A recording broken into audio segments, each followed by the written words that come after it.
business before the commission today is actually three different applications from Pi'ilani Partners.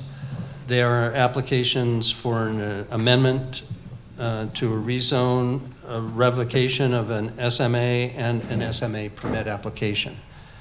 At this time, Christian, please. Yes, thank you, Mr. Chair. If I can turn your attention to the screen. They're requesting an SMA use permit to develop a potable water well and bottling facility with related improvements on approximately 31,000 square feet portion of the subject property.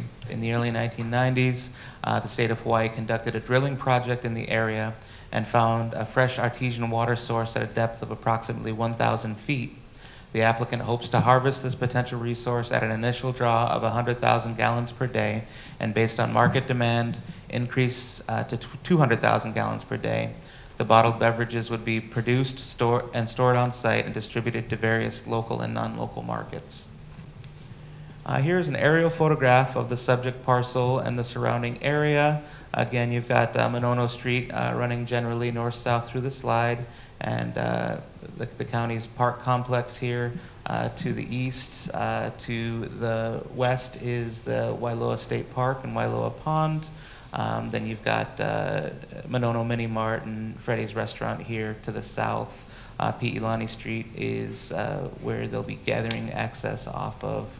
The Hilo Aquifer system, which is technically the area where the site is located, has a sustainable yield of 349 million gallons a day.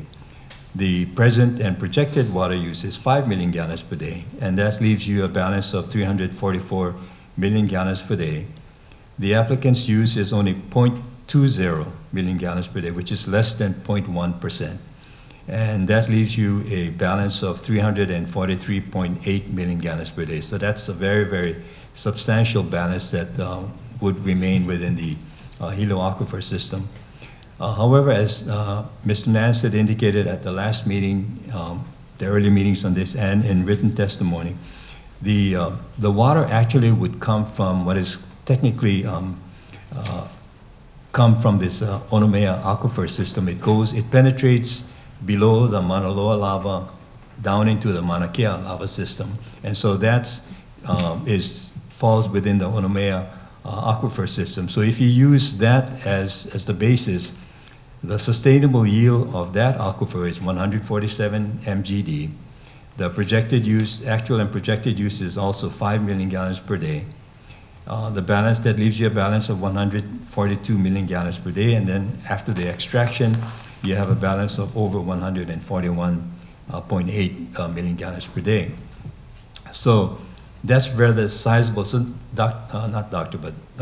Mr. Nance then indicated that in response to some of the other questions, that if you don't use this water, then what happens? Then the water just basically flows into the ocean and just goes into the marine environment. A sort of odd thing about our state water code, which is unique, I believe, in the United States, which is that it's a bifurcated water code. And that means that water comes under regulation from the Water Commission only once an aquifer has been designated as a water management area. So in and you folks, I think in Kona just recently had a big fight over designating the aquifers there. Oahu is entirely designated. Maui is partially designated. Molokai is entirely designated. But the significance of designation is that the Water Commission doesn't regulate withdrawals of water in an undesignated aquifer. In an undesignated aquifer, it is the common law that controls.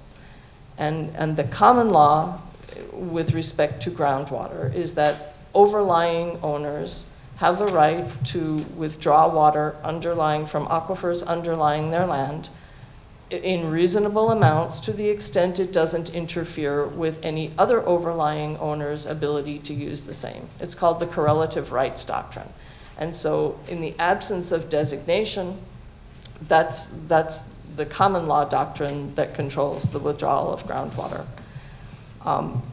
Here, Pi'ilani Partners is looking to withdraw a small amount from the aquifer underlying its property. There's from what we can tell, no competing uses. The sustainable yield, and the sustainable yield is the amount that can be withdrawn from an aquifer without causing harm to the aquifer.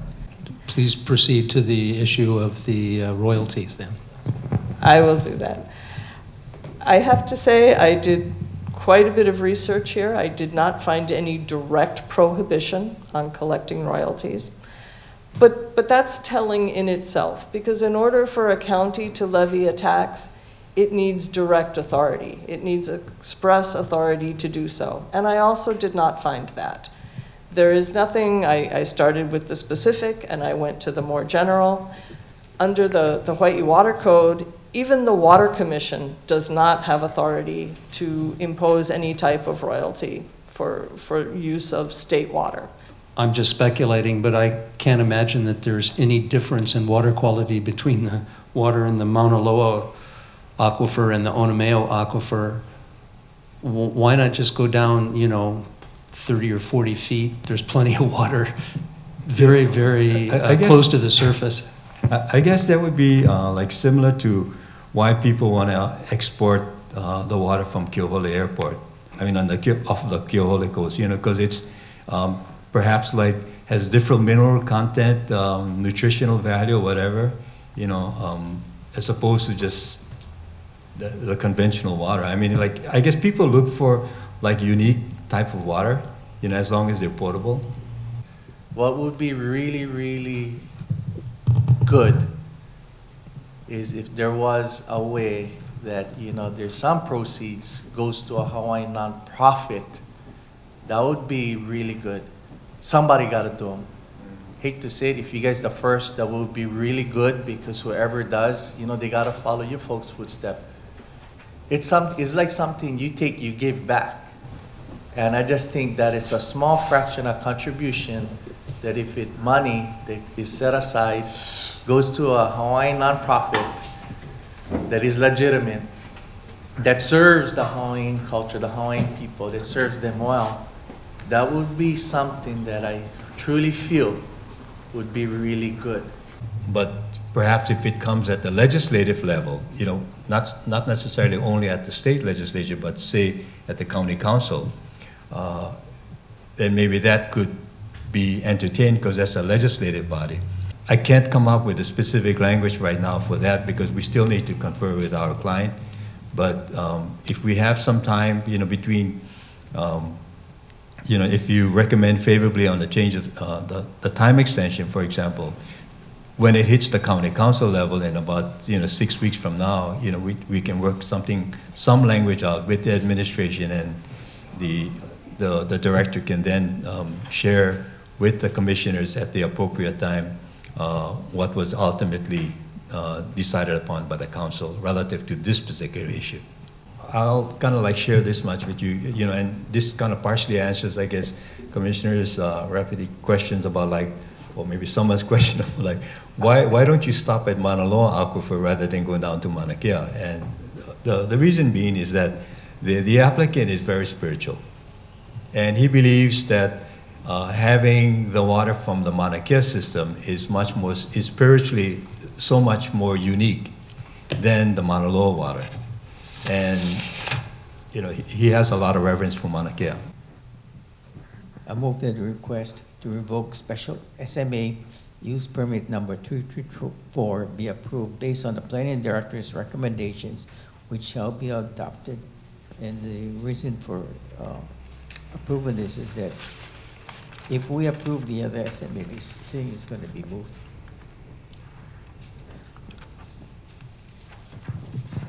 Is there a second? Second. Is there any further discussion? This is just the revocation of an old SMA permit for a fish processing plant. That's correct. If not, please poll the commission. Thank you, Mr. Chair. Commissioner Ikeda? Aye. Commissioner Replogle? Aye. Commissioner Aguinaldo? Aye. Commissioner Raffapi? Aye. And Chair Clarkson? Aye. Thank you, Mr. Chair. Motion carries 5-0.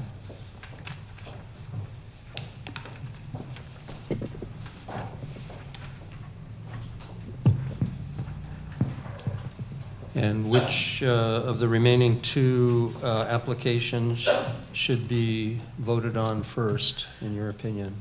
Initially, we talked about just doing the SMA first and then the amendment to the rezone. I have a couple of proposed, if I may be so bold, additional conditions or revisions to a condition. One would be that the noise standard be reduced to residential. I used to work at a power plant that had a residential noise standard at the property boundary. I see no reason why, especially in this location, the 55 decibel at the property boundary couldn't easily be met. And considering that it's near a park, resort zone property, I don't see any reason why that wouldn't be appropriate. And the other would be a limit on withdrawal of 200,000 gallons a day as part of the condition of the SMA. I move that the application for the special management area use permit docket number SMA 18-00070 be denied for the following reasons. Water is a resource for the people, and I agree with one of the testifiers that it's being privatized all over the world in our country, and that is people grabbing up a resource for their own personal benefit and enrichment, where we should be thinking more in terms of all life on the planet versus my life. A second reason is the excess water coming out of the aquifer into the ocean is not wasted. That water is very nutrient rich, provides nutrition and value to sea life. That sea life is the beginning of life on the islands, on the planet. And Excuse to begin me, to... Excuse me. I think it's just a procedural matter. I think I'm going to stop you there and ask you to start again in just a second. During the discussion period after you have a motion that's been seconded. So as soon as we have a second and we go into discussion, Then I will. then you go. Is that, That's fine, please. Second. or is he allowed to discuss the reasons entirely in advance without a second? Well, the regions are basically part of the motion. So yeah, I mean, it would be good to have them be concise. But yeah, I mean, the reasons are part of the motion as well, because they should be all in one, yeah. Yeah, Forgive me. it kind of says, Yes. you make, and then what's your reasons? Excuse me, please proceed. You're excused. No.